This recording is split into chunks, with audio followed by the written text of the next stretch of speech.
Joining us now to analyze today's headlines is Robert Jensen. He is a professor of journalism at the University of Texas at Austin. Hi, Robert. Hello, Sonali. Well, it looks like we are getting some audio interference right now. Okay. Uh, so, Syrian President Bashar al-Assad has revealed that he has kept apprised of U.S.-led airstrikes on the Islamic State group. Although Assad has waged a brutal war against Syrian rebels and has been shown to target civilians through indiscriminate weaponry, such as barrel bombs, the U.S.'s war against ISIS has made Assad a de facto bedfellow with the West. Assad maintains that all the information he receives ahead of time is through third parties, such as the Iraqi government, and that no tactical information is shared. Meanwhile, the hacktivist collective Anonymous has been waging its own war against ISIS in cyberspace. Anonymous, which has been the target of internal U.S. law enforcement, claims it has disabled hundreds of Twitter accounts, a dozen Facebook pages, and 50 email accounts that it believes are tied to ISIS militants. President Barack Obama today plans to request from Congress authorization for use of military force against ISIS months after the war was launched. So, Bob, now the U.S. is fighting alongside Bashar al-Assad and Anonymous against ISIS. Did you ever think it would come to this? Well, I was just wondering if you could turn over the Defense Department to Anonymous, take it out of the hands of the Joint Chiefs of Staff.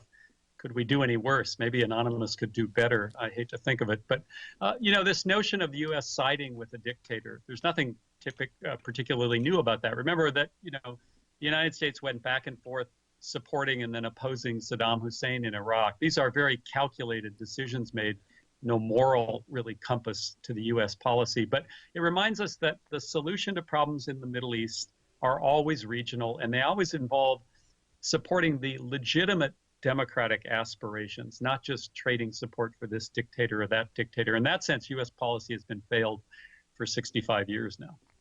The Guardian has just revealed ties between clients of HSBC's Swiss bank and the Clinton Foundation. HSBC is one of the largest banks in the world, and a Swiss bank that it had acquired has come under intense scrutiny recently after a bank employee turned whistleblower revealed client information. Among those wealthy account holders who have stashed their money away from tax collectors in the Swiss bank are several people who donated tens of millions of dollars to the Bill, Hillary, and Chelsea Clinton Foundation. While there is no evidence yet of any laws being broken, the revelations may turn into a PR problem for Hillary Clinton as she launches a presidential campaign on a populist platform of addressing income inequality. Bob, are you even slightly surprised that the Clinton Foundation has no problem accepting donations from people keeping their millions offshore? It sometimes seems like the Clinton family, Bill, Hillary, Chelsea, they excel in moral gray areas. They seem to have cornered the market on that. Even the Bush family doesn't really compete with them there. But, there's no surprise in this.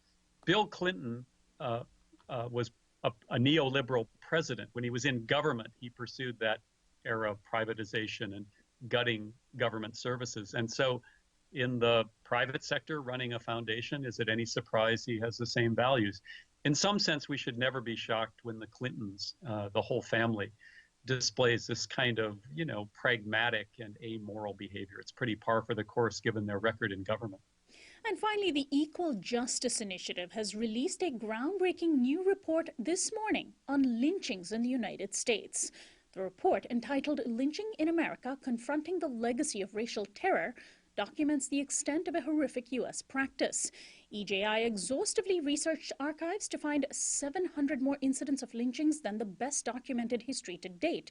The total number of documented lynchings now stands at 3,959.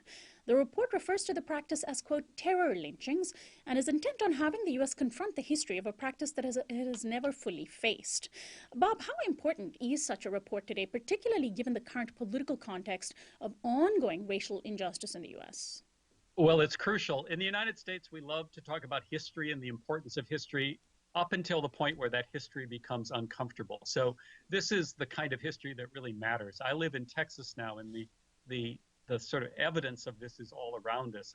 I don't have to look very far, whether it's frat parties that just happen on campus with racist themes or not. So, it's an old saw that you can't understand the present without understanding the past. And unfortunately, we too often want to exclude the uncomfortable past, whether it's lynchings or the fact that we had de facto slavery in the American South during the 20th century through convict leasing. All of these are crucial if we're going to understand ongoing racial disparities today.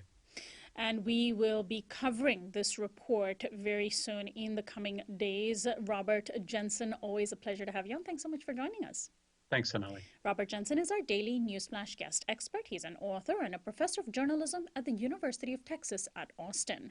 This is Uprising, and when we come back from break, we will turn once more to Greece, a topic that we've been covering quite a lot in the past several weeks or so since a leftist party swept elections there. Not only will we be getting a report on what's happening right now with a member of the Syriza party, we'll also hear an archival interview with the man who is now Greece's Finance Minister, Yanis Varoufakis. Stay tuned.